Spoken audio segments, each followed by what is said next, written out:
నమస్తే ఫ్రెండ్స్. ఈరోజు మనం ఎంతో హెల్దీ అయిన పాలకూర పప్పుని ఎలా చేయాలో చూద్దామా? అందుకన్నా ముందు నా ఛానల్ని సబ్స్క్రైబ్ చేసుకోండి. Now coming to the process. మనం ముందుగా ఒక కుక్కర్ తీసుకోవాలి. ఆ కుక్కర్లోకి మనం ముందుగా నానబెట్టుకున్న ఒక కప్పు కందిపప్పును వేసుకోవాలి. అందులోనే కట్ చేసుకున్న ఉల్లిపాయలు, పచ్చిమిర్చి, టొమాటాలు, బాగా కడుక్కున్న పాలకూర ముక్కలను కూడా అందులో వేసుకోవాలి. దాంతోపాటు 2 స్పూన్లు సాల్ట్ కానీ, ఉప్పు కానీ, నేనైతే కల్లుప్పు వేసుకున్నాను. మీ ఇష్టం. అందులోనే 2 స్పూన్స్ ఆర్ 1 స్పూన్ కారం వేసుకోండి. అందులో సరిపడా వాటర్ వేసుకోండి. నేనైతే హాఫ్ కప్ వేసుకున్నాను. అందులోనే ఇప్పుడు ఒక స్పూన్ ఆయిల్ కూడా వేసుకోండి. ఒకసారి పైకి కిందకి బాగా కలుపుకున్నాక కుక్కర్ మూత పెట్టేయండి. పెట్టాక స్టవ్ ఆన్ చేసుకోండి.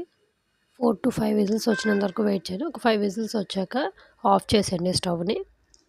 ఇప్పుడు ఆవిరి పోయిన తర్వాత కుక్కర్ మూత ఓపెన్ చేసేయండి.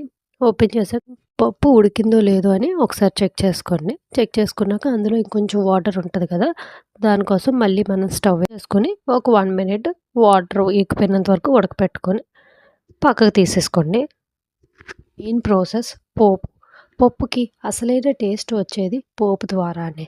దానికోసం మనం ముందుగా ఒక కడాయి తీసుకొని అందులో ఒక స్పూన్ ఆయిల్ వేసుకొని అందులోనే మినపప్పు, శనగపప్పు ఆవాలు, జీలకర్ర, ఎండుమిర్చి, 5-6 వెల్లుల్లి రెబ్బలు, కరివేపాకు, కొత్తిమీర వేసుకోండి. దాంతో వేసుకొని బాగా కలుపుకొని మనం ముందుగా ప్రిపేర్ చేసుకున్న పప్పులో వేసేసుకుంటే మన పప్పు రెడీ. ఈ పప్పుని వేడి వేడి అన్నంలో నెయ్యి వేసుకుని సర్వ్ చేసుకుని తింటే ఉంటుంది.